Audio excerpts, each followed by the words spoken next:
Hello and welcome to Bookish, Meet the Authors, part of the In the Limelight Network. I'm your host, Nyssa Couto, and joining me today is Meghan Smith Brooks to talk about her book, Unraveling Grief, A Mother's Spiritual Journey of Healing and Discovery. Hi, Meghan. Hi, Nyssa. It's really delightful to be with you today. It's great having you on the show. I'm excited to have you. Thank you. So what inspired you to write this book? Well, as a mother, I had one of the most heart-wrenching experiences that anybody could imagine. And when my 29-year-old son, Justin, was murdered. And May 30th, 2013 is a day that I will never forget when my heart was shattered into a million pieces and my heart just stopped. And so I began this journey of what I call the Valley of Grief, and discovered how to navigate it, what it's all about, and how do you survive, but not only to survive, to thrive. And ultimately, it inspired me to write a book so that I could share my journey and what might offer them support when they find themselves in that valley of grief. Yeah. First off, I'm so sorry. I can't imagine, but that is horrible. I'm so sorry. But how did you get through your grief and heartbreak to begin to heal? Because that must have been the most challenging. Well, it's a process, it's like people will tell you that, but until you have to be in the midst of something that you can't even imagine, because my son was murdered, there was a whole lot of elements of horror that was added to the experience. And I lived in nightmares for months. I couldn't close my eyes without imagining what happened to him. Was he in pain? Did he know what was going on? And, and just trying to come to the terms of accepting a reality that my mind didn't want to accept. So having been a spiritual educator, I had some tools and practices that I'd used in the past, but it was very different when I had to apply it to myself. And so I really started to notice how I was feeling. And the first thing is, it's like when something traumatic happens, it's like you get knocked out of your body. Yeah. And you go really numb. And so I literally had to learn how to breathe again. And just, breathing in life and realizing, our breath is what animates us. So it's a survival need. And to really, just to take it in and just to sit with my feelings. And so I discovered that if I didn't take the time to really be present with what I was feeling, it would inhibit my ability to move forward. So it was one baby step at a time. In my circumstance, a lot of new information would come forward, and then it would trigger the pain again. I noticed people were uncomfortable with my pain. So it was like, how do I allow them to be okay with talking about it?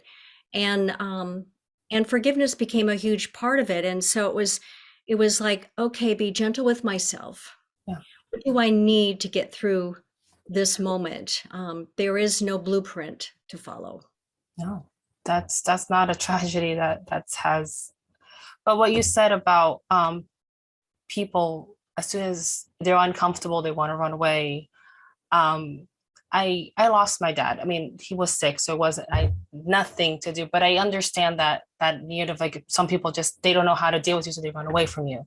But in your case, it must have been a lot harder because you had to deal with a horrible tragedy. Your son was murdered, and on top of that, people running away because they didn't know how to talk to you. And sometimes, does it ever feel that you sometimes had to take care of someone too? Like when you tell them your tragedy, you have to take care of them. Yes, I actually came to having this standard phrase, and people would say, I don't know what to say. And I would say, I don't know what to say either. And that's okay. I appreciate that you care. And that kind of opens the door sometimes to having more of an authentic conversation. Because I recognize that people, we carry around unresolved grief with us. Maybe there's the little things that happen or things from childhood, and we don't understand what to do with it or how to process it. The people around us didn't know how to manage it. And so when something— Or you didn't have time, or you didn't have that moment to be able to do it. Well, exactly. Or we don't even know how. And so when something really intense happens, and the loss of a loved one, and in my case, when it was sudden and horrific, all of the unresolved grief that I've been carrying around for my life up to that moment gets added into it. Yes. So I recognize that if we don't learn how to process the pain from loss as it happens, it will sabotage us in even greater ways down the road. Yeah. So that was a huge insight. Yeah. And how did you deal with, you said you also had to learn how to forgive. How did you deal with forgiveness and anger amidst this terrible loss? Well, that was a huge thing. I mean, if you imagine, it's like to sit with the idea that somebody chose to intentionally take my son's life. How could they do that? And so I had to get out of that place where we go to, it's like, why? There's no answers to that. Yeah. And I, from a spiritual place, I understand that if we're not aware of our own divine nature, then we don't choose to make healthy choices. We're more in a survival mode, or, we don't think about the impact of our actions on others. And so I had to get to that place, and my spiritual training has taught me that forgiveness is not about letting somebody else off the hook for Yeah. when they've done something. There's consequences to our actions, Mhm. but forgiveness is about releasing the energy so it doesn't hold me back. Yeah. There's an old Buddhist story that says unforgiveness is like taking poison and expecting the other person to die. So it's like it's toxic, Yeah. our body, our mind, our whole being. And so if we carry it around, it's going to limit us, it's going to inhibit us, it's going to sabotage us. So I got to the place of, I'm going to release this energy for me. Yeah. This is something I do for me. Yeah. And I allow the court system and the circumstances to honor the consequences of those people that were involved. It's not my responsibility. Yeah. And it's a process. It's not like you go, oh yeah, I'll just forgive. No, I don't, I mean, even for smaller things, sometimes it's hard. For something like that, it's a whole other level. But like you said, it's not about the other person. It's about you and taking care of yourself and not having those toxic emotions eating Well, you away. exactly. When then I had to process the energy. It's like there was anger attached to that. So I found that a lot of times it's like doing something physical. So then it gets that out of your system. I mean, literally, I would go for walks, and if I came across a stream, I would take rocks and just throw it in the water. It's like doing something. It's like if I had a dartboard, I would have been throwing Yeah. darts. It's, get that energy out, if your boxer or whatever it takes, so that it's not sitting in you, sabotaging how you show up Yeah. and how you behave with others. And forgiveness is a part of that process of getting the energy out. So you have to ask yourself, what do I need to do? It's about self-care. Yeah. So, yeah, that makes sense. And it's not, like I said, it's not an easy process. And it's not about letting them off the hook. It's about letting that anger, those emotions that are eating away at you. Mm-hmm. Move on. Yeah. That's not, again, not an easy thing, but And I don't want to direct my anger at others, no, where it's just, you're not they have, projecting it somewhere else, or like where you start attacking the people around you. You want to release it in a way that's beneficial. it's healthy, Yeah. find a healthy outlet for it. Yeah. Yeah. Which is a thing that it's difficult to figure out how that is for you, right? Because it's a whole process. Oh, absolutely. Yeah. What solutions do you offer for those impacted by grief in your book, and how do you know that they work? Is it the things that you have to go through yourself to figure it out? Yeah, I know because I lived it. And, and I was very observant to what was going on around me, what was going on within me, listening to what do I need in the moment. And so one of the first things, I talk about is like, it's like the breath gets knocked out of you. It's like learning to breathe again. Um, in my book, I have a link on just a breathing exercise. Just practice taking in deep breaths, letting go of all the stuff in your mind and feeling the breath and how it supports you. And that begins to open the door to gratitude. I can be grateful that my breath is sustaining me and allowing me to have this experience, even if I didn't want it. And then when I exhale, it's another way of releasing anger and forgiveness too. I'm letting this energy go. I just imagine it's, just going out of my body. And so whenever I felt triggered, then I could just take some deep breaths. Yeah. And just let the energy go. And so what I recognized, the huge thing was about self-care. As I mentioned, it's like more like self-love. How do I love myself through this when I can't really even explain how I feel? My heart feels like it's shattered in a million pieces. And I'm like, okay, if I was comforting a child, how would I nurture that child? It's like that warm hug that we want. And so I would comfort myself not with addictive behavior. I mean, sugar and alcohol and drugs, those all things help us go numb, but in the ultimately, It's just a issue band-aid. doesn't go away. It waits for you. So it's like, A band-aid, just a little thing to hold it for a second, but it's not this, you're not curing it. You're just covering it up for a bit. exactly. So I recognize that self-care included what I fed myself. Is it, nutritionally healthy? So it helps my body because the energy of grief, it takes a lot of energy to grieve and it depletes you. So you feel fatigued. So what helps you? Take naps when you need it. Don't beat yourself up because it's like you're not the same person you were before this happened. And I think that's one of the things that I recognized is if we think we're trying to get back into the same way things were, it's going to prevent us from moving forward because that will never happen. I've been changed because this happened. So who am I becoming? It's about getting to know my new self. And there's a curiosity that can come from that, Yeah. listening to what I need and taking care of myself. And eventually, I came to recognize that if I was going to move forward, I needed to do it in a way that honored my son. And so I thought about what are the things that I admired about him, the things that really made him who he was and made him special. And one of the things that came to mind is he was a crazy adventurer. I mean, he would take risks. And one time he told me, he said, I don't know if I'm going to have a long life, so I want to make sure I get to do all the things I ever wanted to do, like, jumping out of an airplane with a parachute. And I have a video of him doing that, and the ecstasy and the joy and the delight that he did this bucket list thing. And so I recognized if I want to honor my son, then what if I have more courage?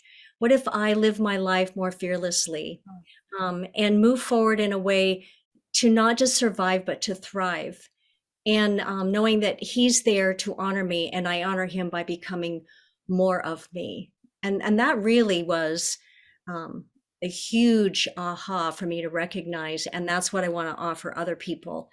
You can get through this one step at a time. Yeah. What discoveries have you realized within grief? Well, one, that you can survive. Yeah. And I think it was like I had to find room for grief. I Yeah. wrote in my book, I had this real deep insight when I was saying, well, what is grief about? If it serves a purpose in our human experience that we can't escape, then what does it have to offer? And I recognize it as a teacher, but also it's like it becomes a part of us.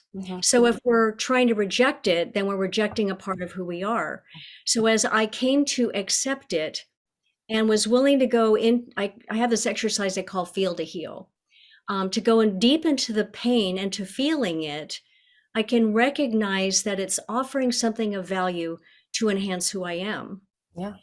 If I'm willing to accept it, and then as I get to know who I am and using this, I really become more of who I am. And that was the most amazing gift that I never would have imagined that came out of this experience.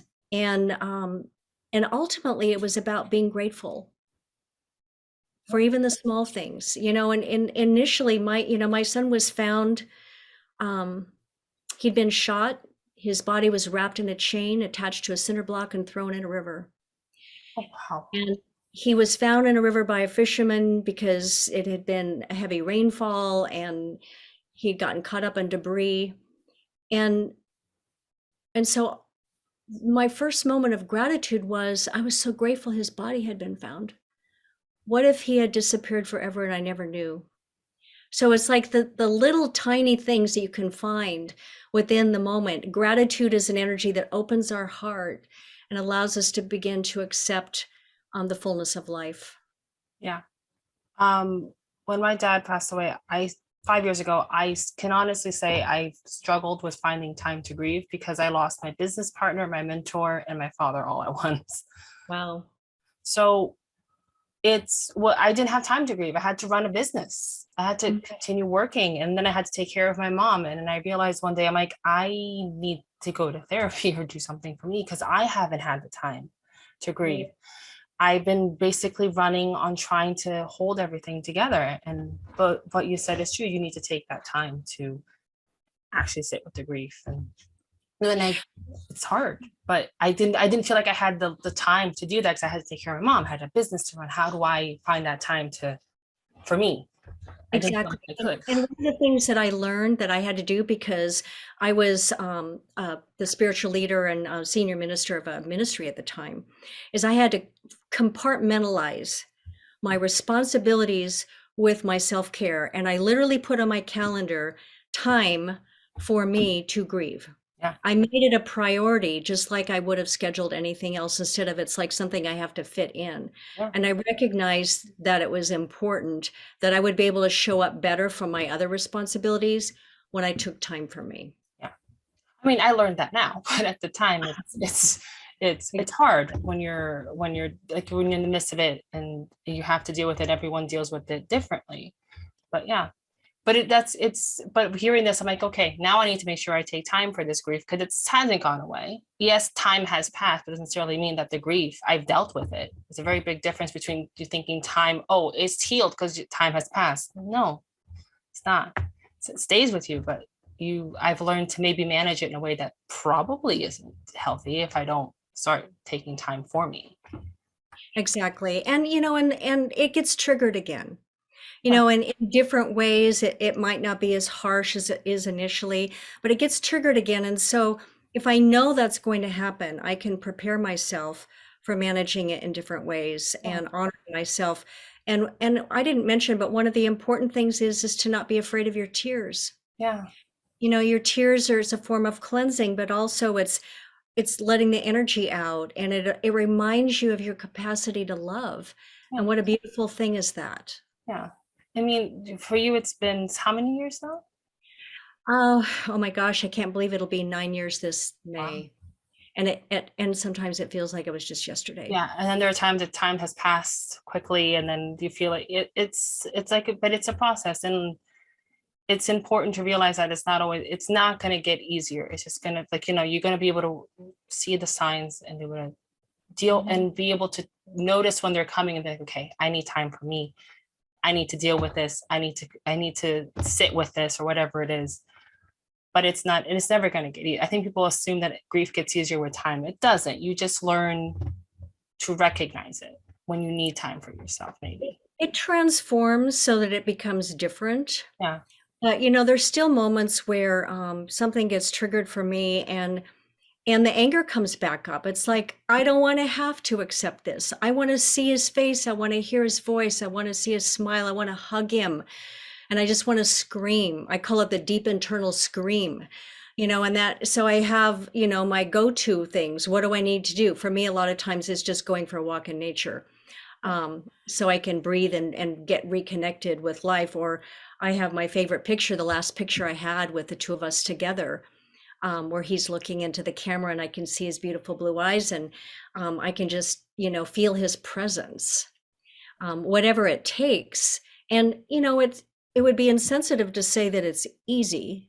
Yeah, it isn't, but it isn't. But that's the thing. It takes time. But where can people find you and your book? My book, Unraveling Grief, A Mother's Spiritual Journey of Healing and Discovery. It's on Amazon.com in paperback and Kindle forms. I have been working on an audio version. Or you can email me at unravelinggrief@gmail.com if you have any questions, or you want to know how I can support you in your grief journey. Yeah, just my second question was going to be, and how do they contact you for your grief coaching program? I do individual coaching, and I also have a course that they can do that's self-paced, but also has live Q&A calls with me to support you along the way. Well, thank you, Meghan, for joining me. It was lovely having you on the show. I hope that you can continue to help others with dealing with their grief and finding their path to healing. And thank you, everyone, for joining me, and see you next time on Bookish. Meet the authors. Apparently, I forgot how to speak today. Bye for now. Thank you. Bye-bye.